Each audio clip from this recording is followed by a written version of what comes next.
오늘 저에게 주실 말씀은 정직과 진실이라는 말씀입니다. 혹시 2003년도에 미국과 이라크의 전쟁을 기억하십니까? 당시 미국 대통령인 조지 W. 부시는 이라크가 대량 살상 무기를 보유하고 있다고 주장을 하였습니다. 이 주장은 미국의 군사 개입을 정당화하는 근거로 사용이 되었습니다. 그러나 이라크 전쟁이 시작된 이후 국제사회와 여러 조사기관들이 이라크 내에서 대량 살상 무기를 조사하였지만 찾지 못하였습니다. 또한 2004년도 국무장관 콜린 파월은 이러한 증거가 그렇게 확실한 것은 아닌 것 같다라고 인정을 했습니다. 이러한 사실이 밝혀지면서 당시 미국 정부가 대량 살상 무기의 존재에 대한 정보를 왜곡하였거나 과장했다는 비판이 제기되었습니다. 미국이 이라크를 이렇게 정확하지 않은 정보에도 불구하고 그것을 가지고 침공을 한 데는 여러 가지 이유가 있었습니다. 중동을 향한 미국의 영향력 확대, 그리고 미국 내 정치적인 이익을 위해, 그리고 원유 자원의 안전한 확보를 위해서 이러한 전쟁을 일으켰던 것입니다. 결국 이러한 자국의 이익을 위해 거짓된, 아니 정확하지 않은 정보를 가지고 전쟁을 일으켰던 것입니다. 물론 사담 후세인으로 해서 이라크 백성들은 큰 고통 가운데 처해 있었던 것은 사실입니다. 그러나 2003년부터 2011년까지 이라크 전쟁과 그로 인해 발발한 내전으로 인해서 사망한 인원은 무려 46만 1000명입니다. 그리고 거기에 들어간 전쟁 비용은 3조 원이 아니라 3조 달러입니다. 다행히 현재는 내전도 종식이 되고 안정화 상태로 들어가 있는 상태입니다. 그러나 거짓으로 출발한 이라크 전쟁은 수많은 인명을 앗아갔고 상처를 남겼습니다. 이러한 거짓과 은폐는 비단 이 나라에만 해당되는 것은 아닐 것입니다. 2009년과 2010년 사이에 도요타에도 이러한 문제가 있었습니다. 몇몇 차에서 무작위적으로 발생하는 속도 조절 문제, 즉 무작위 가속 문제가 발생하였습니다. 가속 페달의 결함과 함께 차량의 전자 시스템에 문제가 있는 것으로 밝혀진 사건입니다.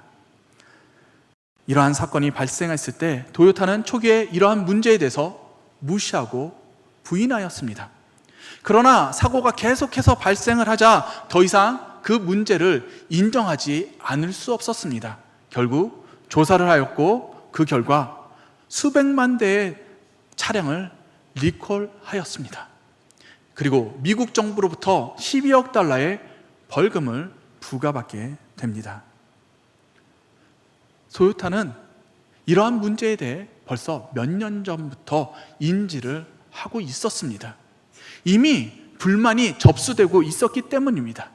그런데 이러한 문제를 무시하였던 것입니다. 아직 사회적으로 크게 이슈가 된 것도 아니기 때문에 굳이 손해를 감수할 필요가 없다고 판단했던 것입니다. 리콜을 하게 되면 그로 인해 감수할 손해가 너무나도 컸었던 것입니다.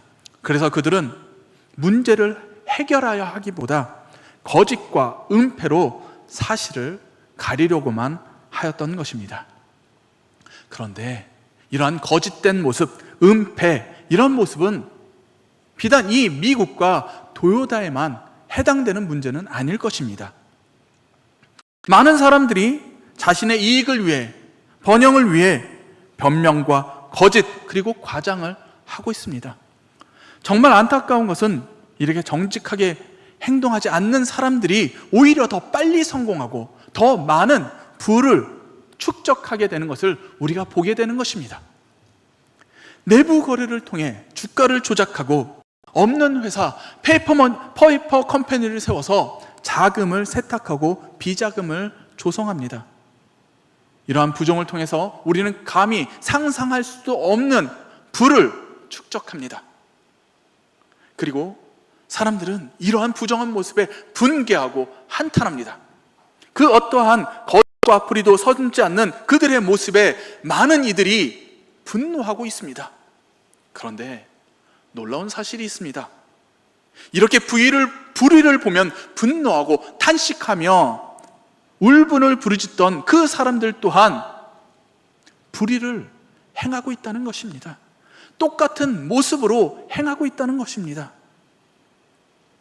언젠가 이건희 전 삼성그룹 회장이 선친이자 삼성 창업주인 이병철 전 회장의 탄생 100주년 기념식에서 이러한 연설을 하였습니다. 모든 국민이 정직했으면 좋겠다. 거짓말 없는 세상이 되어야 한다. 이 연설은 정말 이 사회를 정확하게 꿰뚫어 보는 연설이라 할 수 있을 것입니다. 그런데 이 연설을 한 이건희 회장은 어떠한 일을 저질렀습니까? 천문학적인 규모의 비자금을 조성해 부적절하게 사용하였고 온갖 불법과 탈법을 동원해 삼성그룹 경영권을 아들에게 넘기려 하였습니다. 그리고 그로 인해서 실형을 받고 수감이 되었습니다. 그리고 수감된 상태에서 풀려나와서 연설을 한 내용이 바로 이 연설입니다. 이를 가리켜서 우리는 이렇게 말을 합니다. 똥 묻은 개가 겨 묻은 개 뭐라 한다고. 마태복음 7장 3절에서는 이렇게 말씀하십니다. 어찌하여 형제의 눈 속에 있는 티는 보고 내 눈 속에 있는 들보는 깨닫지 못하느냐라고 말씀하십니다. 왜 이런 일이 일어나는 것일까요? 이는 나 자신을 객관화하지 못하기 때문입니다. 나의 잘못은 별로 커 보이지 않습니다. 그러나 남의 잘못은 커 보입니다.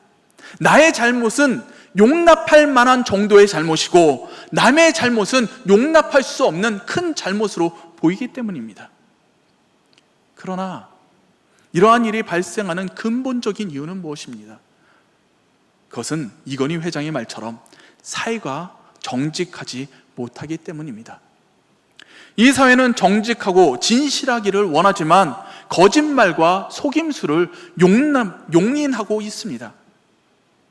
경쟁에서 이기기 위해서는 속이고 이용할 수 있다고 보고 있습니다. 성공을 위해서라면 정직보다는 아부와 아첨 그리고 부정한 방법을 동원할 수 있다고 인정하고 있습니다.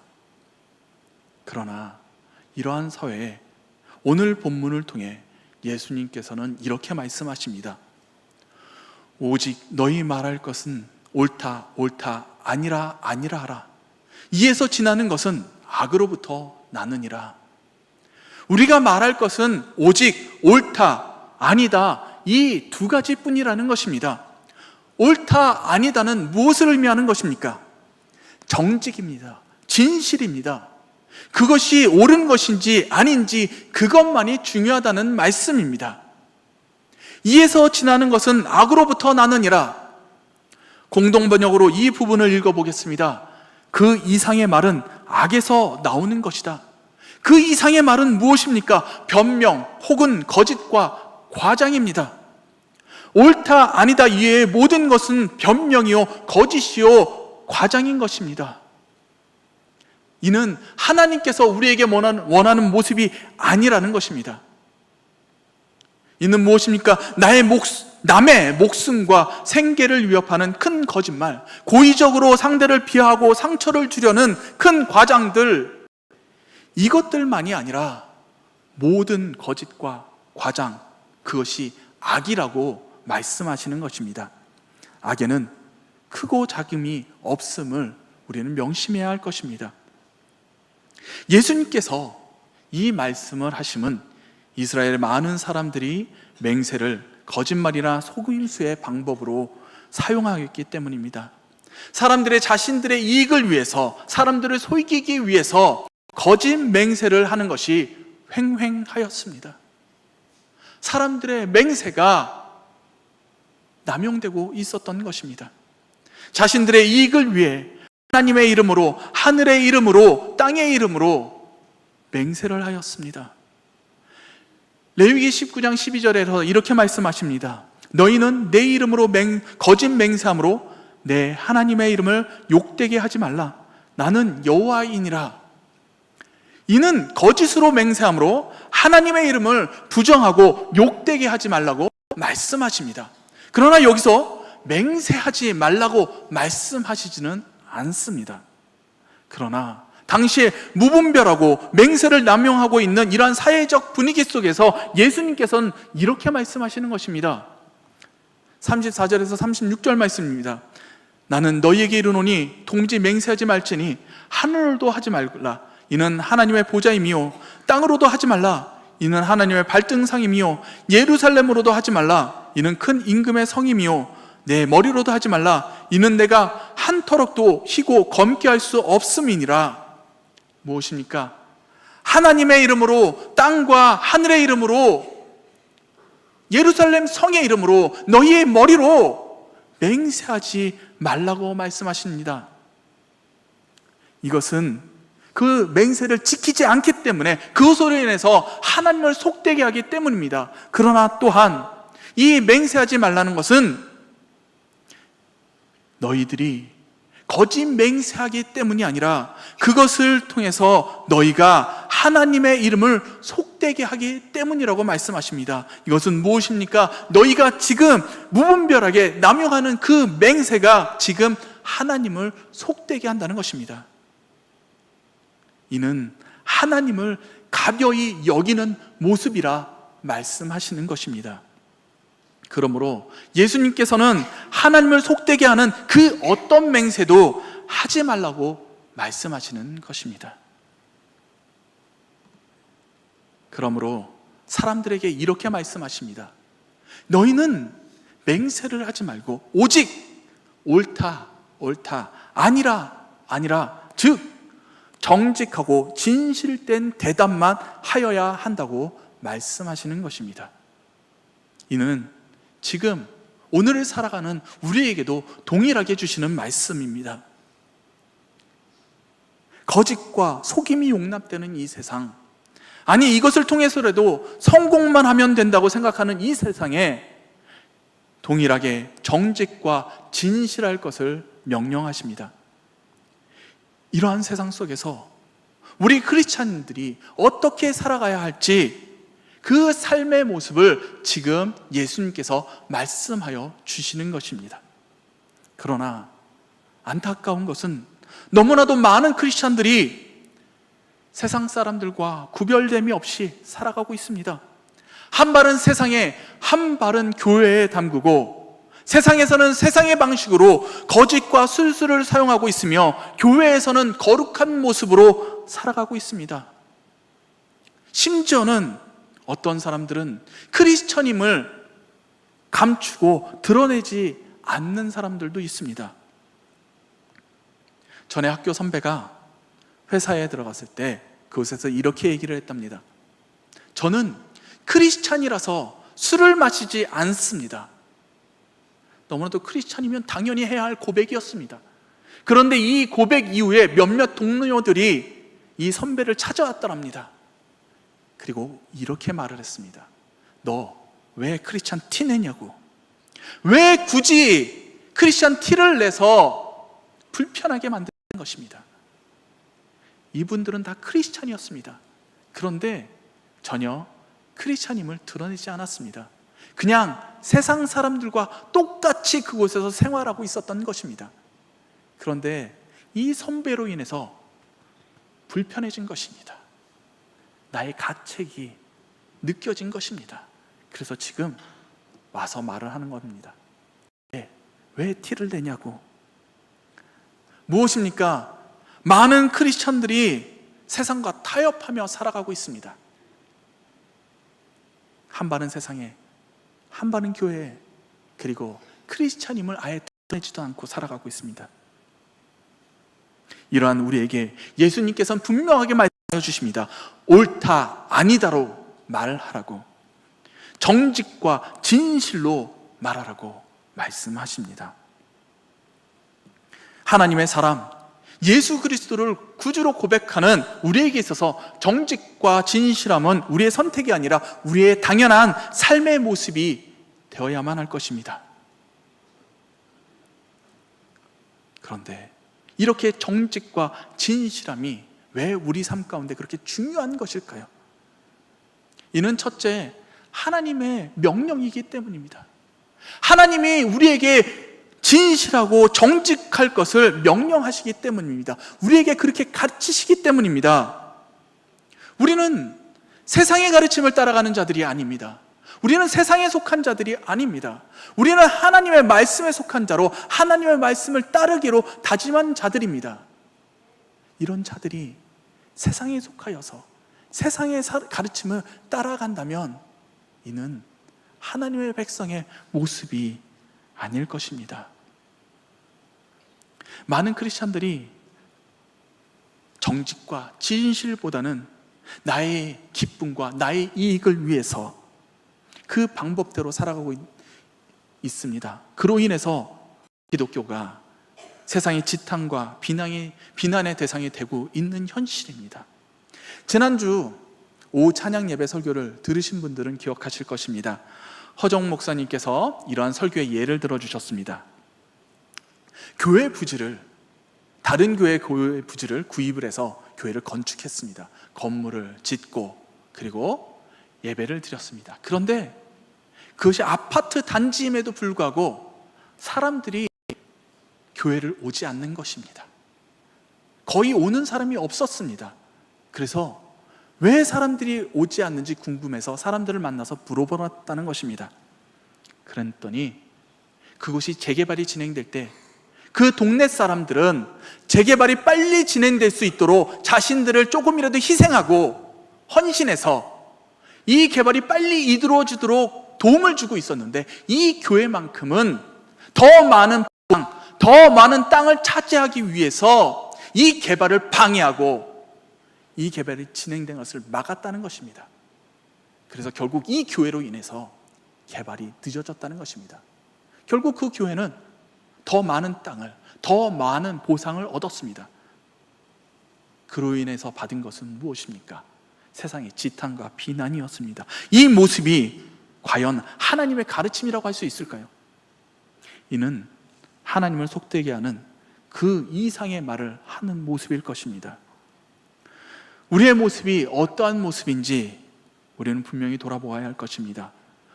우리가 하나님의 사람, 하나님의 속한 자라면 하나님의 기준에 합당한 삶을 살아야 할 것입니다. 하나님의 가르침을 따라 정직과 진실로 살아가야만 할 것입니다.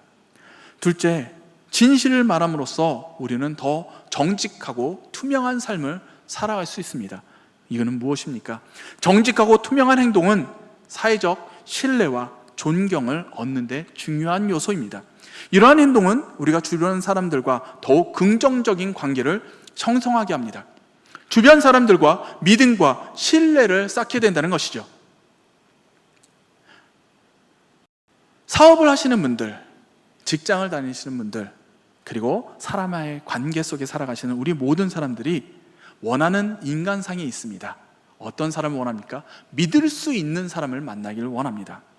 저도 사업을 하면서 굉장히 믿을 수 있는 사람과 함께 하기를 원했습니다. 그러나 이 땅은 어떻습니까? 정말 그렇게 믿을 수 있는 사회입니까? 이 우리나라에는 정말 수많은 CCTV가 존재합니다. 왜 이렇게 많은 CCTV가 존재하는 것일까요? 믿지 못하기 때문입니다. 가게가 직원을 믿지 못하기 때문입니다. 믿음이 없는 사회, 신뢰가 없는 사회, 이 사회 속에서 내가 바로 믿을 만한 사람이 되어야 할 것입니다. 진실은 사회적 조화와 평화의 기초입니다. 진실을 통해 이 사회와 공동체는 더욱 튼튼하고 건강해지고 신뢰할 수 있는 사회가 될 것입니다. 또한 진실을 말함으로써 우리는 관계 속에서 갈등을 더욱 효과적으로 해결할 수가 있습니다. 부부 사이에 우리는 가끔 의견 충돌이 있을 때가 있습니다. 저도 이런 경우가 생깁니다. 그런데 이러한 의견 차이로 인해 다툼이 생길 때 이 다툼을 피하기 위해서 좋은 게 좋은 것이라고 그냥 넘어가면 어떻게 됩니까? 오히려 더 오해와 상처가 깊어만집니다. 솔직히 서로의 문제점을 이야기하고 진실되게 이야기함으로 논의하고 대화를 할 때 오히려 더욱 깊은 관계를 형성할 수 있게 되는 것입니다. 그러므로 우리는 이 땅을 살아갈 때 진실함과 투명함으로 살아가야 할 것입니다. 셋째, 개인적으로 진실을 받아들이고 실천함으로써 개인의 성장과 발전이 이루어집니다. 이것은 무엇입니까? 세상과 사람에게만 진실하고 투명한 것이 아니라 나에게도 진실하고 투명해야 한다는 것입니다. 나를 남보다 더 나은 사람으로, 아니면 나를 남보다 더 낮은 사람으로 이렇게 바라보는 것이 아니라 자기 자신에 대해 객관적으로 솔직하게 바라보는 시각이 필요하다는 것입니다. 자신의 강점과 약점을 객관적으로 바라봄으로써 자신을 더욱 잘 이해하게 됩니다. 이를 통해 자신의 삶을 더욱 효율적으로 관리를 하게 되는 것입니다. 그러므로 개인의 목표를 설정하고 달성하는 데 도움이 되는 것입니다. 그러므로 우리가 정직하고 진실되게 살아가는 것은 하나님의 명령이요, 또한 이 사회를 위해서, 그리고 나를 위해서 우리는 정직하고 진실된 삶을 살아야만 할 것입니다. 정직과 진실된 삶은 하나님의 가르침이요 명령입니다. 우리가 이 땅에서 살아가야 할 모습입니다. 이는 정직한 우리를 통해 이 땅의 신뢰가 회복되고 정직과 공평이 이루어지기 때문입니다. 나 하나가 바뀐다고 해서 무엇이 변하겠습니까?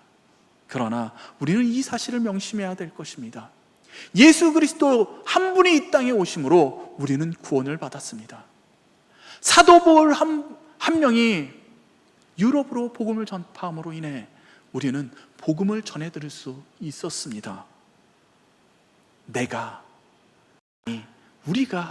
우리 교회가 정직과 진실한 모습을 보일 때 이 춘천이 변할 것입니다. 이 땅이 변할 것입니다. 이 나라가 변화될 것입니다. 오직 주님의 명령하신 진실되고 정직한 삶으로 주님의 복음을, 그 사랑을 전하시는 우리 모든 성도님들이 되시기를 축복합니다. 이 시간 함께 기도하겠습니다.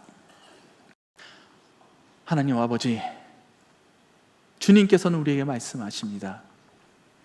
이 세상 정직하지 못하고 진실되지 못한 이 세상을 살아가는 우리는 그럼에도 불구하고 정직하고 진실해야 한다고, 그 이상의 말을 하는 것이 아니라 오직 옳다 아니다 이 말만 하여야 한다고 말씀하십니다. 주님, 비록 내가 세상에서 더디 갈지라도, 세상에서 손해를 볼지라도 오직 주님의 말씀에 순종함으로 나아가게 하여 주시옵소서.